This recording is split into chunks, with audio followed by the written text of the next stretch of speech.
আয়েশা, বিয়ের আগে তোরে কিন্তু আমি 3বার স্বপ্নে দেখছিলাম। বড্ড খুশি হয়ে গেলেন আয়েশা। এরপরে বললেন, 3বার স্বপ্ন দেখার পরে তোমার ব্যাপারে মনের মধ্যে কেমন কেমন যেন ভালো লাগে।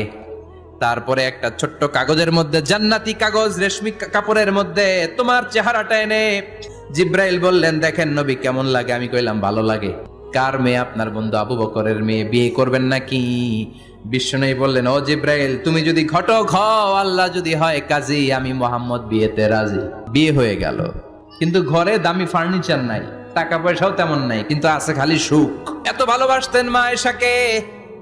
মা আয়েশা গ্লাসের যেই জায়গা দিয়ে পানি খেতেন, বিশ্বনবী ওই জায়গায় মুখ লাগিয়ে পানি খেত। মা আয়েশা গোশতকে হাড্ডি ফেলে দিলে বিশ্বনবী ওই হাড্ডিটা নিয়ে চষতে শুরু করে দিত। এক বালতি থেকে পানি নিয়ে দুইজনে গোসল করত। আবার বিশ্বনবীর সাথে সাথে মাঝে মাঝে বায়না ধরতো, মাঝে মাঝে রাগও করতো। বিশ্বনবী বলেন, আয়েশা, কখন তুমি রাগ করো, কখন তুমি আমারে